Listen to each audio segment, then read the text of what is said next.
Mrs Zakaria भी हमारे साथ हैं सियालकोट से। अस्सलाम वालेकुम जी, टेलीफोन पे मौजूद हैं। हेलो हेलो जी, अस्सलाम वालेकुम, आवाज़ बढ़ा दीजिए। वालेकुम अस्सलाम जी मैम, मैंने आपसे ये बात करनी है मिसेस कि ज़िक्रिया आप अपना एक कमरे के मकान में मैं रह रही हूँ। जी जी अपनी अपना टीवी बंद कर दीजिए। हाँ जी मैम, मैंने बंद कर दिया है। कहिए, मैं आपको जी सुन रही हूँ मिसेस ज़िक्रिया। मैम, मैं सियालकोट से बात कर रही हूँ और 16,000 बिल मेरा आया है। मेरे हस्बैंड बाहर होते हैं। मसला ये है कि ये लोग ये समझते हैं कि बाहर जो जा रहे हैं वो पता नहीं किस तरह से दरख्त से पत्ते काट के या पैसे काट के भेज रहे हैं। बहुत महंगाई है। 40,000 मेरे हस्बैंड मुझे भेजते हैं और मेरा यहाँ तक कि खुला तक फैसला होने को आ गया है कि वो 40,000 पैसे भेज रहे हैं और वो कहते हैं कि मैं भेजता हूँ तो पूरा करो। तो हम लोग कहाँ से पूरा करें? 10,000 मैं बिल दे रही हूँ घर का। बच्चों की आपके बच्चे भी हैं घर में, और कितने लोग हैं? अब बेटी को उठा लिया प्राइवेट स्कूल से गवर्नमेंट स्कूल में और आज बेटे को स्कूल पैदल भेजा। मैं एक बेटा और एक बेटी और मैं 2-3 अफराद हैं घर में। बेटा 9th क्लास में पढ़ता है और बेटी 8th क्लास में है और आज मेरा बेटा पैदल गया क्योंकि वो वैन वाले 5,000-6,000 मांग रहे हैं। 10,000 मैं किराया दे रही हूँ। अब आप ये देखिए कि आवाम को वाकई समझ में नहीं आ रही, जब इतनी महंगाई हो जाएगी तो वो कैसे गुजारा करेंगे। पेट्रोल भी इतना महंगा है, वो बच्चा भी वो कह रहे कि वो जी वैन भी, स्कूल की वैन अफोर्ड नहीं कर सकते। और ये तो वाकई मैं तो वाकई भूल गई कि जब हम बच्चों के जब स्कूल की फ़ीस की बात करते हैं तो स्कूल की वैन की तो मैं बात ही करना भूल गई, रिक्शे वाले की बात ही करना भूल गई कि जो पेट्रोल भी इतना महंगा हो गया तो वो कैसे करेंगे, बच्चे गुजारा कैसे करेंगे। अगर आप देख रहे हैं पाकिस्तान में ऑलरेडी महंगाई से ख़ुदकुशियों का रेट कहाँ पहुँच गया है। और मुझे डर है कि ये इस बिल की वजह से ऑलरेडी हमने देखा है कि एक शख्स ने खुदकुशी की, न जाने कितने और खुदकुशी करेंगे कि हम घर कुछ लेके नहीं जा रहे, बिल भरें या घर खाना लेके जाएं। आप मुझे बताइएगा समा, आपका कितना बिल है और आप कहाँ रहती हैं? मैं भी बफर जोन में रहती हूँ। आप भी बफर जोन में रहती हैं? आपका अपना घर है? नहीं, रेंट पर हूँ। आप रेंट पे, तो आप रेंट कितना देती हैं? 25,000। अच्छा, 25,000 आप रेंट देती हैं और आपका बिल कितना है? 32,000। 32,000 है। अब ये देखें, और आपका पिछले महीने कितना रेंट? 30,000 था। आपका पिछले महीने 30,000 था और इस महीने इनका जो बिल आया है वो है 32,000। तो साइमा, आपके घर में कितने कमाने वाले हैं? सिर्फ हस्बैंड। सिर्फ हस्बैंड कमाते बाकी हैं? 3 बच्चे हैं, स्कूल गोइंग है बच्चे। स्कूल में? तो कितनी घर में आमदनी आती है और ये कितनी चली के जाएगी? तो 50,000 है। आप यकीन करें, हर महीने हम कर्जदार हो जाते हैं, किसी ना किसी से लेकर, किसी भी तरह करके। कभी बच्चों की फ़ीस लेट हो जाती है, बिल तो हम लेट कर नहीं सकते। हाँ, तो ज़्यादा असर बच्चों के ऊपर ही पड़ता है। या तो उनकी ट्यूशन की फ़ीस लेट हो जाती है या फिर ये कि घर में खाने पीने में थोड़ी सी देखभाल कर खर्च करना पड़ता है। वो लेट होने ही नहीं देते। देखिए ना, 24 को ही आ गए, केबल जमा करा दो। ये समझे, अगर आज हमने बिल नहीं भरा तो कल हमारी लाइट कट जाएगी। दूसरे दिन बच्चे घर में, जाहिर सी बातें, नहीं रह सकते लाइट के बगैर। हम लोग बर्दाश्त कर सकते हैं, बच्चे नहीं कर सकते। और 50,000 सैलरी में आप मुझे बताएं कि मैं 32,000 का बिल दूंगी, 25,000 का रेंट दूंगी, तो खाना पीना कहाँ से करूंगी, बच्चों की फ़ीस किस तरह पे करूंगी? ये अब आप देखिए, ये मतलब मुझे खुद समझ में नहीं आ रही। जो हमारे यहाँ जो फैमिलीज मौजूद है ना, ये सफ़ेद पोश फैमिलीज़ हैं, नहीं अब लोगों को समझ में आ रही है कि कैसे पूरा करना है। सारिम भाई, मैं तो ये बिल देख रही हूँ, 25,000 घर का रेंट है, वो क्या करेंगे? मतलब बच्चे स्कूल से उठा लें? गारंटी देता हूँ, यूनिट भी इनके जो है ना पिछले महीने से कम आए होंगे और बिल ज्यादा आया। ये वो सोच ऐसे ही हुआ होगा। जिस वक्त ये बिल मेरे हाथ में है, मैं खाना खा रही थी उस वक्त, और मैंने खाना भी नहीं खाया, मेरी भूख उड़ गई और मेरी आंखों में सिर्फ आंसू थे कि इस मरतबा भी सैलरी का ज़्यादा हिस्सा जो है वो मैं बिल में पे करूँगी। और किस चीज़ का इतना बिल हम दें? मतलब इतने सारे जो इन्होंने टैक्सेस लगाए हुए पीछे, कोई आके इलेक्ट्रिक का कोई बंदा हमें आके समझाए, हमें बताए कि हमसे क्या वसूल कर रहे हैं, हमें पता तो हो कि हम किस चीज़ के पैसे दे रहे हैं। देखिए, हम सिर्फ इलेक्ट्रिक किए जा रहे हैं, इलेक्ट्रिक वालों को कह रहे हैं।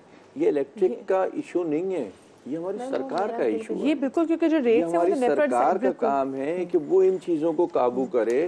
अगर टैक्स है या वो नाजायज कर रहा है या जाती कर रहा है, तो सरकार किधर है हमारी? क्यों नहीं आवाम के लिए खड़ी हो रही है आकर के सरकार? और अभी इलेक्शन अगर आते हैं तो देखिएगा, फिर वादे देखिएगा, फिर इनकी चीजें देखिएगा, लेकिन इलेक्शन जहाँ गुजरते हैं उसके बाद वही फिर वो जैसे चक्की लगाई हुई है उसके अंदर अवाम को पीस करके रख देना इनको। ये अच्छा, एक चीज मैं आपको और बताऊं मदिया बहन, एक वक्त था, काफी पुरानी बात है, कराची में पानी बड़ा गंदा आ रहा था। अच्छा, क्यों आ रहा था?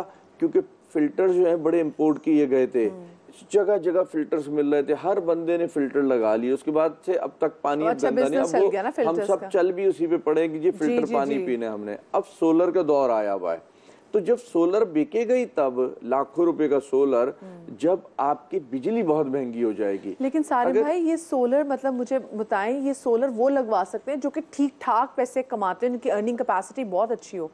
आम लोग कहाँ सोलर लगा सकते हैं लाखों के सोलर? लेकिन सोलर जो है ना, 2 पंखे 2 बल्ब छोटे छोटे 35-40 हजार का भी लगता है, जो 12 वॉट पे चलता है। कुछ ना कुछ करके, सही कह रहे हैं सालिम भाई के लगे हुए हैं घरों में, वो के पंखा तो चल जाए, कम से कम बच्चे सो तो जाए, लगे में। हमारे इलाके में बहुत जगह सोलर अपने घर के फैन भी सारे चेंज करके 12 वोल्ट के जो पंखे वो भी लगा लिए और 30 से 32 हजार बिल आ चुके हैं। फिर नहीं, उससे बहन फर्क नहीं पड़ेगा, आपको भी सोलर पे ही जाना पड़ेगा। सोलर शीट लगाएं, फिर बेहतरी होगी। अदरवाइज सारे में सोलर भी 40,000 का, वो कैसे करेंगे? 50,000 का, मतलब ऑलरेडी वो मकरूज है, मकरूज बंदा कैसे सोच सकता है? आप कुछ बात करना चाहती हैं आंटी?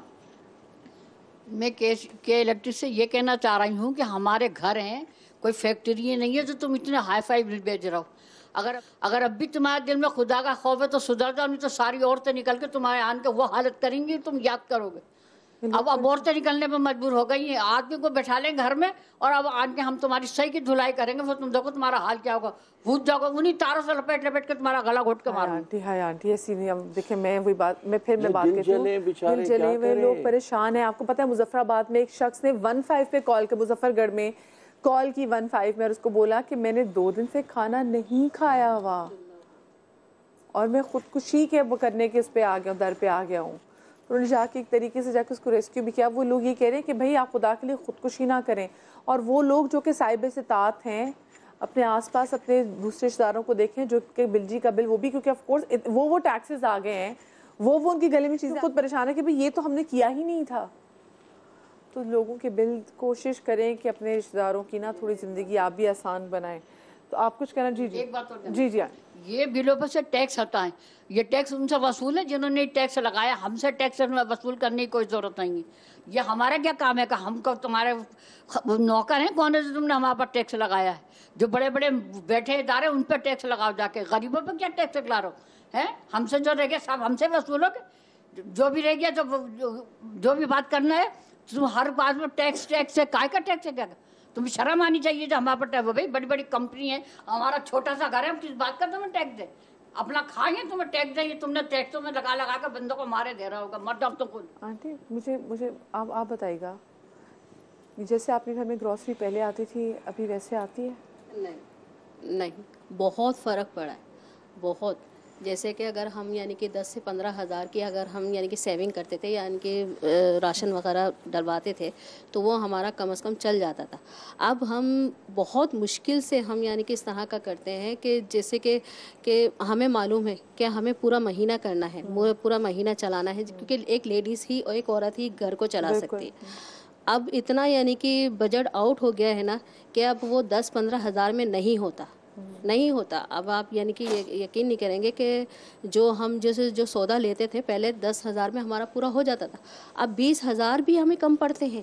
20-25 हज़ार भी अगर यानी कि फ़ी। अब एक बात है कि जो मिडिल क्लास के लोग हैं, अगर उनकी 35,000 तनख्वाह है या 20,000 तनख्वाह है, तो वो रेंट भी दे रहा है, बच्चों को खिला भी रहा है, यानी किस तरह का वो कैसे कर रहा है और किस तरह करेगा। अगर अब जैसे अभी आपने कहा कि बंदा खुदकुशी कर रहा है, ये अब तो बढ़ गया है। अब आपने अभी पिछले 4-5 महीने पहले आपने सुना होगा कि जो एक गांव में एक औरत थी, अपने बच्चों समेत पहुंच गई झील पे खुदकुशी करने, तो वो कोई इंस्पेक्टर थे, उन्होंने बचाया कि भाई क्या मालूम पड़ा कि वो 4-5 दिन से भूखे थे, बच्चे भी और वो भी। तो इस तरह ये अब ये बढ़ गया है, ये इशू बढ़ गया है। और बल्कि मैं कहती हूँ अगर इसी तरह यानी कि रहा ना तो ये और इशू और बढ़ जाएगा, कम नहीं होगा, ये और बढ़ जाएगा। खुदकुशी का तो ये बढ़ेगा, ये कम होना चाहिए।